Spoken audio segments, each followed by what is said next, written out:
Salam, əziz və hörmətli tamaşaçılar. Xalqımızın çox böyük tarixi nailiyyəti olan Azərbaycan xalçaları bugün dünyanın ən mötəbər muzeylərini və şəxsi kolleksiyalarını bəzəyir. Artıq dünyanın hər bir yerində tanınan Azərbaycan xalçaları həm də bizi dünyaya tanıdır və milli mədəniyyətimizi təbliğ edir. Sevindirici haldır ki, bugün dövlətimiz xalçaçılıq sənətinin inkişafına, milli xalçalarımızın dünyada təbliğinə daima diqqət yetirir.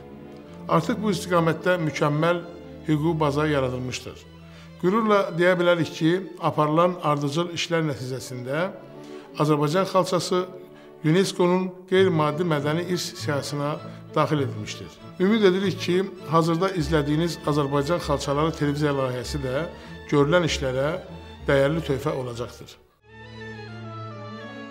Əlbəttə, çox qədim zamanlarda xalça və digər xalça məmulatları yalnız məişət əşyası kimi məlum zərurətdən meydana gəlsə də, zaman-zaman xalçaçılıq sənəti inkişaf edib və toxunan hər bir xalça incəsənət hadisəsi kimi yadda qalıb.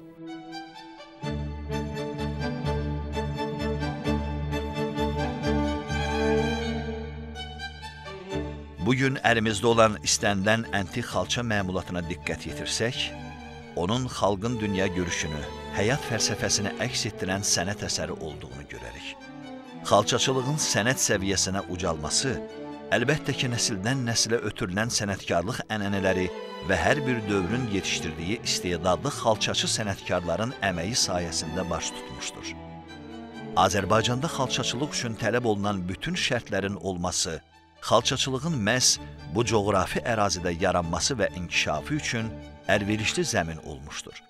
Zaman-zaman zövq və bacarığını, fitri istedadını inkişaf etdirən əcdadlarımız, Tanrı tərəfindən Azərbaycana bəxş edilən təbii sərvətlərdən də ustalıqla yararlana bilmişlər. Tarixən heyvandarlığın inkişaf etdiyi, nadir qoyun cinslərinin yetişdirildiyi Azərbaycanın zəngin florası, əsrarəngiz təbiəti, nadir bitkiləri, müxtəlif boyaq maddələrinin, rəng çalarlarının alınmasına imkan vermişdir. Coşqun, saf sulu dağ çayları, xalçaların yuyulması və təbii boyaqların bərkidilməsində ən əlverişli təbii vasitə olmuşdur. Bir sözlə, xalçaçılıq sənəti daha çox insanla təbiətin birgə məhsulu kimi meydana gəlmişdir. Bəlkə də qədim Azərbaycan türkünün düşüncə tərzini, inancını, mifoloji təfəkkürünü, tarixi yaddaşını müvafiq kodlar vasitəsilə özündə daşıyan hər bir Azərbaycan xalçası, həm də doğma təbiətimizin möcüzələrini əks etdirdiyi üçün ən möhtəşəm sirlər xəzinəsi sayılır.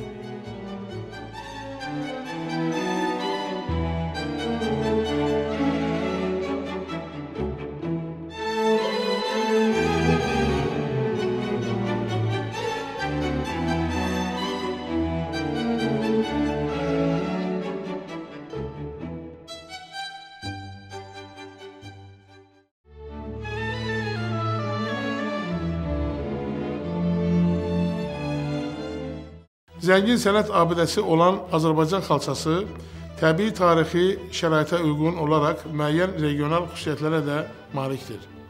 Bunu əsas götürən xalça mütəxəssisləri Azərbaycan xalçaçılığını müəyyən məktəblər və ya qruplara ayırmışlar.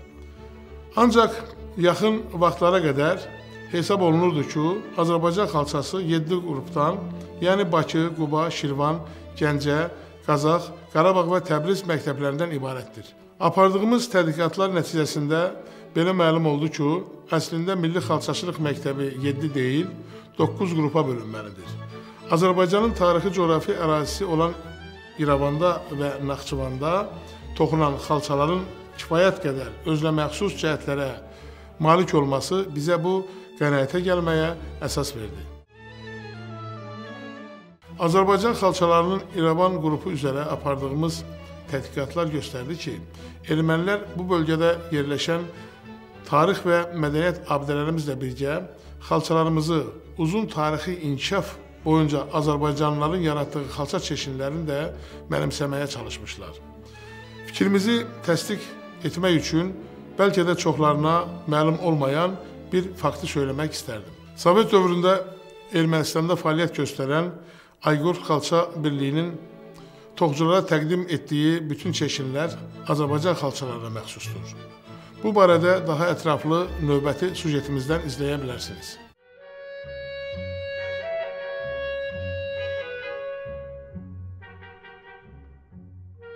Sovet dövründə Ermənistanda fəaliyyət göstərən Ayqor Xalça Birliyində istehsal olunan xalçalar Azərbaycan çeşniləri, yəni qədim Azərbaycan xalçalarının əsasında toxunurdu.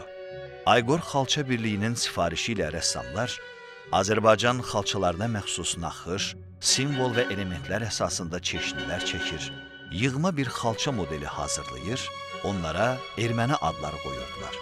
Bunlardan ən çox yayılanı Agibats, Belbert çeşniləridir.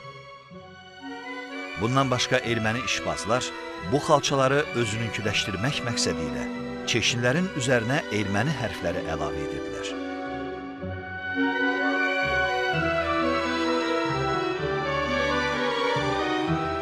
Bu çeşnilərə nəzər yetirdikdə, oradakı bütün naxışların türklərə, Qərbi Azərbaycanın əzəli sakinləri olan Azərbaycan türklərinə məxsus olduğunu asanlıqla görmək mümkündür.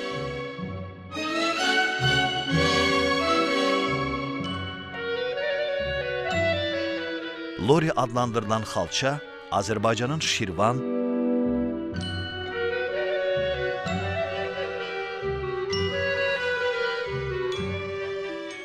qondarma olaraq Berd adı verilən bu nümunə isə Qazax xalça məktəbinə məxsus çeşnilərin plagiyatıdır. O zaman dünyaya Sovet xalçaları adı altında yayılan bu məhsullar Azərbaycan çeşnilərinin eynisi idi və Sovet İttifaqı dağıldıqdan sonra bəzi dairələrdə erməni xalçaları kimi tanınmağa başladı. Ancaq bütün bunlar müvəqqəti çaşqınlıq yaratsa da, zaman keçdikcə Azərbaycan xalqının milli mədəni irsini mənimsəməyə cəhd edənlərin ifşası ilə nəticələndi. Bugün Azərbaycan xalçaları dünyanın hər yerində tanınır və layiqincə dəyərləndirilir.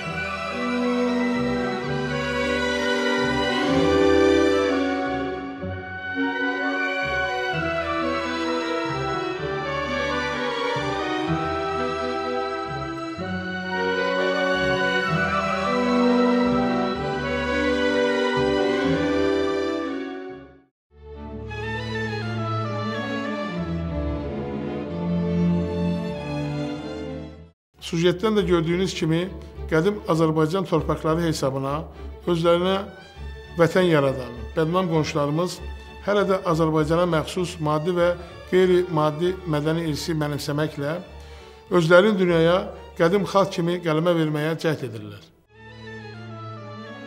Əziz tamaşaçılar, aktuallığını nəzərə alaraq Azərbaycan xalçaları silsiləsindən sizinlə ilk görüşümüzdə Azərbaycan xalçalarının məhz İrəvan qrupundan söhbət açmağa qərar verdik. Onu da deyim ki, Azərbaycan xalçaları ilə bağlı ərsəyə gətirdiyimiz nəşrlərdə də İrəvan qrupuna xüsusi həssaslıqla yanaşmağa çalışmışıq. Xalqımızın ən qədim dəyərlərindən biri, qeyri-maddi mədəni irs kimi nəsillərdən nəsillərə ötürülən xalçaçılıq sənətinin inkişafı, həm də milli mədəniyyətimizin dünyaya tanıdılması baxımından önəmlidir. Milli xalçalarımızın araşdırılması, bu istiqamətdə elmi tədqiqatların davam etdirilməsi və dünya ictimaiyyətinə təqdim olunması əslində dövlətimizin mədəniyyət siyasətinə bir töhfədir. Bu mənada Azərilmə Xalçaçılıq şirkətinin ərsəyə gətirdiyi silsilə nəşrlər də əsl töhfə kimi dəyərləndirilə bilər.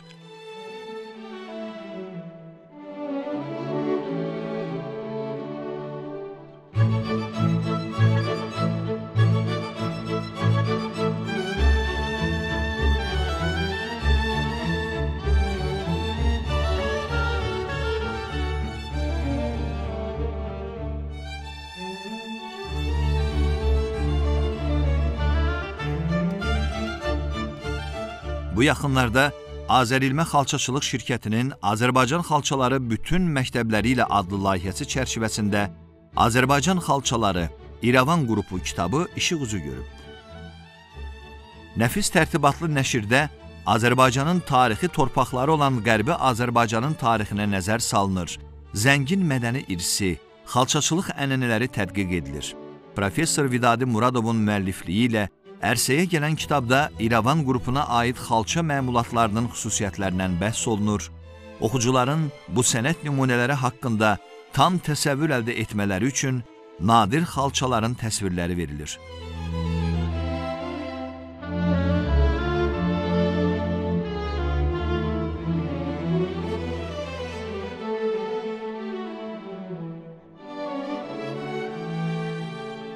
Həmin şəkil və mənzərələrdən müvəqqəti olaraq artıq kitab ictimaiyyət tərəfindən maraqla qarşılanıb.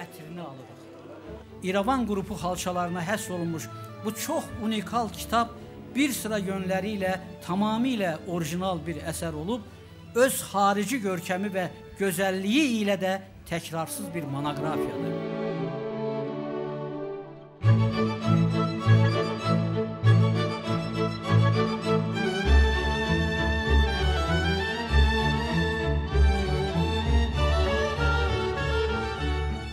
Böyük monumental əsər Azərbaycan xalçaları İrəvan qrupu bu siyasi xadimlərə, dünyanın siyasətini formalaşdıran beyinlərə, dünyanın böyük kitabxanalarına təqdim olunmaq üçündür ki, monumental əsər olaraq hər yerdə bu qalsın.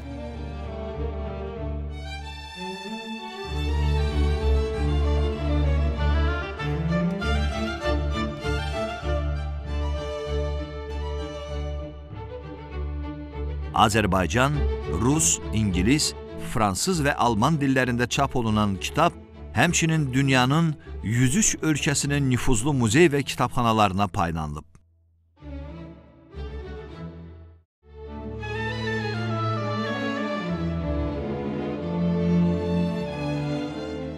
Bildiyiniz kimi İrəvan bölgəsi Azərbaycanın qədim tarixi coğrafi ərazilərindən biridir. 1918-ci ildə Erməni Daşnaq dövləti yaranana qədər Azərbaycanın tərkib hissəsi olan bu bölgə Azərbaycan İrəvan xanlığı dövləti, İrəvan şəhəri də bu dövlətin paytaxtı kimi tanınırdı. İrəvan xanlığı Azərbaycan xanlıqlar sistemində mühüm yer tutmuş, burada zəngin mədəniyyət və incəsənət abidələri yaradılmışdır. İrəvan xanlığı zamanı bölgənin tarixi, təbii şəraitinə uyğun olaraq mahallar bölgüsü təkmilləşdirilmişdir.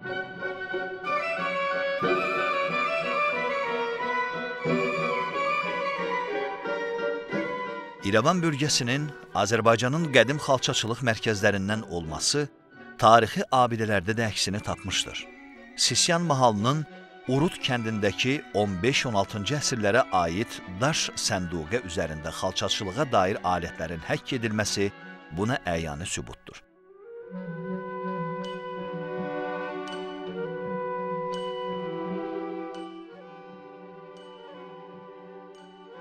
Ümumiyyətlə, İrəvan bölgəsinin mərkəzi İrəvan şəhərində Azərbaycan tarixinin bütün dövrlərinə aid möhtəşəm tarix memarlıq abidələri mövcud olmuşdur.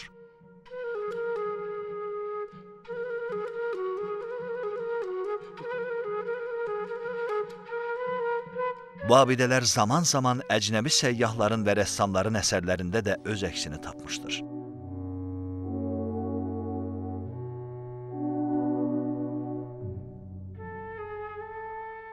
Lori mahalında qayaüstü yazılardan başlayaraq digər tarixi memarlıq abidələri olub. Gördüyümüz 11-ci əsr Lori qalası, 12-ci əsr Gəlincər qalası, orta əsrlərə aid körpü bu qəbildəndir. Zəngibasar mahalının Uluxanlı kəndində Azərbaycan Qaraqoyunlu əmirlərinə məxsus Cəfərabad türbəsinin görüntüsü 15-ci əsrdən yadigar qalmış abidədir. Daş sənduqələr, körpülər, karvansaralar kimi nadir tarix memarlıq abidələri Azərbaycanın əzəli ərazisi olmuş İrəvan bölgəsinin Zəngəzur mahalında da olmuşdur. Bu bölgənin təbiəti, əhalisinin məşğuliyyəti, inancları kimi tarixi abidələrindən qaynaqlanan ornamentlər, naxışlar da İrəvan qrupuna aid xalçalarda öz əksini tapmış, onları daha da zənginləşdirmişdir.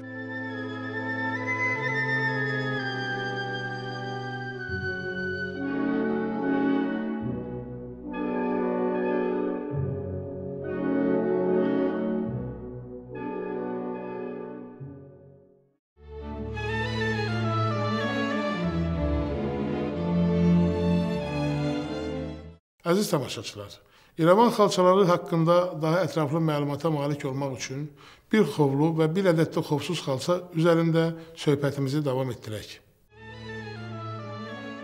Mən indi sizə Azərbaycan xalçaları İrəvan qrupuna aid bir ədəd xovsuz və bir ədəd xovlu xalça haqqında və onların elementləri haqqında məlumat vermək istəyirəm. Hazırda gördüyünüz bu xalça xovlu xalçadır. Qərbi Azərbaycanın Oxçoğlu kəndində toxunmuşdur. Xalçada olan bütün elementlər, rəng kərarları, xalçanın ölçüsü və bunlar haqqında mən istəyirəm ki, daha ətraflı məlumat verəm sizə. Xalçada 7 rəngdən ibarət bir rəng kərarları vardır ki, bunların hamısı da təbii rənglər. Xalçanın ipləri əldə əyrilmiş quzu yunundan, əriş və ərğacı yun olmaqla gördest, türk üsulunda vurulan bir ilmədən istifadə olmaqla toxunmuşdur. Xalçada olan damğalar, damğa işarələri, məsələn bu damğadır ki, xüsusi bir damğadır. Bu damğanın bir obaya, bir mahala, bir evə, bir tayfaya aid olduğunu göstərən xüsusi damğadır ki, bu da kiminsə adına, kiminsə şərəfinə toxunan bir xalçadır, onu göstərir. Xalçada digər elementlər var ki, məsələn bu naxışlar hamısı onu göstərir ki, bu əjdaha elementləridir.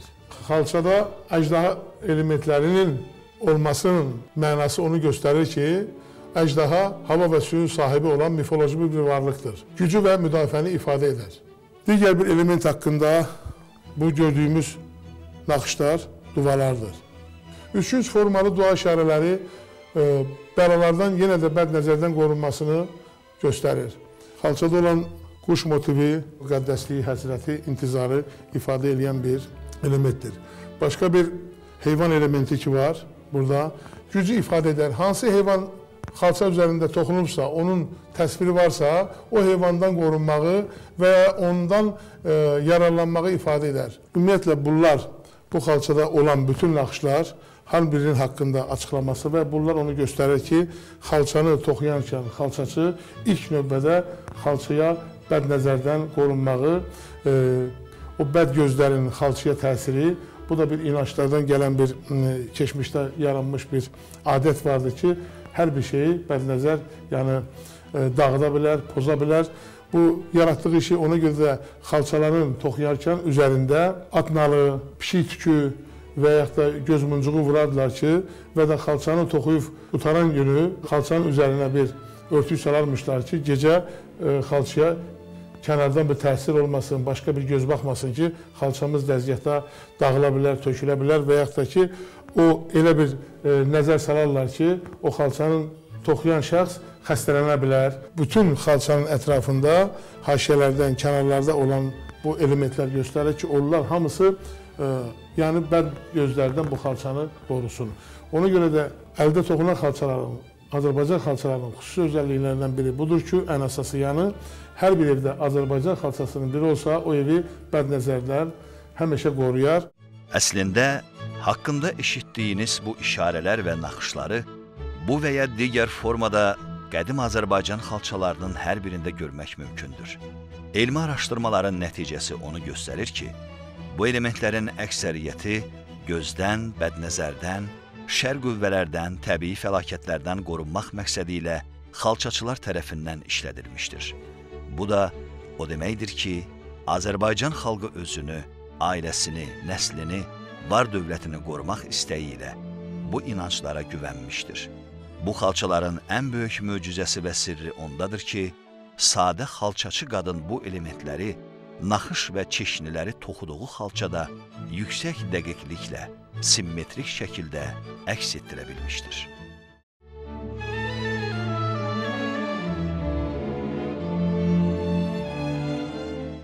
Əziz tamaşaçılar, indi isə İrəvan qrupuna aid xovsuz xalça haqqında və bu xalça üzərində olan elementlər haqqında danışmaq istəyirəm.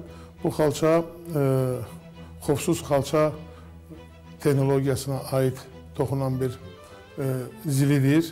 Buna çox yerlərdə vərini də deyirlər, zili də deyirlər. Yəni, xüsusilə İrəvan qrupuna aid olduğu üçün və orada İrəvan mahalının dərəçiçək, yəni o mahalda toxunan bir xofsuz xalçadır.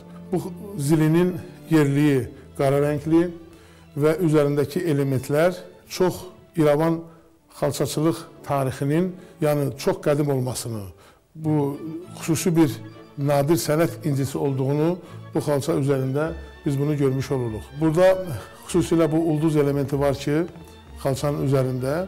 Ulduz elementi içərisində göz motifləri ilə bəzədilmişdir. İşığı, zəkanı və xoşbəxtliyin simvolizə edən bir elementdir. Xalçada digər bir element qoçbuynuzu elementdir. Həmən haşiyədə qara fonda bu göstərilmişdir. Bu qoçbuynuzu elementi də qəhrəmanlıq, bərəkət və mərdliyi ifadə edən bir elementdir. Burada daraq elementindən istifadə olunmuşdur. Bu göstərilir ki, daraq elementidir. Daraq elementi də evliliyi, doğuluşun qorunmasını ifadə edən bir elementdir. Quş motivi verilmişdir xalça üzərində. Burada görsənir. Həmən bu quş motivi müqəddəsliyi, həsrəti, intizarı ifadə edən bir elementdir. Heyvan motivləri ki, vardır ki, xalçada burada göstərilmişdir. Xalçanın sağ tərəfinin aşağı hissəsində. Həmən bu heyvan elementində də gücü ifadə edən və hansı heyvanın haqqında fikirləşibsə toxucu, onun o heyvana bənzədibsə onu, ondan qorunmağı, ondan yararlanmağı qoruyan bir elementdir. Xalçanın haşiyəsinin kənarlarında zəncirlər vardır. Və bu zəncirlər, gördüyümüz zəncirlər göz motiflərinin təklanmasından toxunub. Şərə qarşı birliyi ifadə edən bir elementdir. Xüsusilə xalçada göz işarəsi burada göstərilib, yenə də haşiyədədir. Bu göz işarəsi də xalçada deməli bədnəzərdən, başqa nəzərlərdən qorunmaq üçün ifadə olunan bir elementdir. Ümumiyyətlə, gördüyünüz bu xalça, mən deyərdim ki, Azərbaycanda yeganə bir saxlanılan, qorunan bir xalçadır ki, çox böyük bədii, elmi, tarixi əhəmiyyətə malik olan bir xalçadır. Bu xalça üzərindəki bütün elementlər onu göstərir ki, hər bir element, hansı ki, Qərbi Azərbaycanın müxtəlif yerlərində, qayastül rəsmlərdə, məzar daşlarında, rəsmlərdən götürülmüş bir naxışlardır ki, heç bir başqa ölkələrin xalçalarında, başqa bir yerlərdə bunlara rast gələsi bir elementlər yoxdur. Biz bununla bərabər bu xalçada ümumiyyətlə Azərbaycanda ilk dəfə heç kəsə məlum olmayan, heç kəs bilmədiyi xalça üzərində elementlər haqqında bilmədiklərini ilk dəfə tamaşaçılara göstəririk və bununla da bu xalçanın müqəddəsliyini, xalçanın sirrini biz bugün açırıq. Və indiyənə kimi bu sirlər açılmamışdı. Bunun Sovetlər dönəmində naxışların anlamını aşmağa qoymamışlar. O barədə geniş məlumat verməmişlər. Artıq bugün biz müstəqilik, müstəqil dövlətimiz var. Azərbaycan xalçası da Azərbaycan xalqınınkidir. Bu xalça da Azərbaycan türkünün çox qədim zamanlardan yaşadığı bir məkanın xalçasıdır. İrəvan qrupuna aid xalçadır. Bunun hamısının üzərində olan naxışlara heç bir başqa bir dövlət, başqa bir millət deyə bilməz ki, bu naxışlar bizimkidir.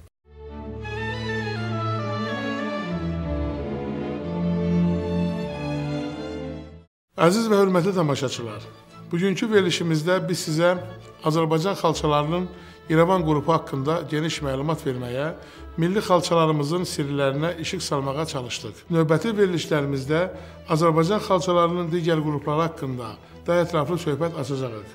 Sağ olun, sağlıqla qalın.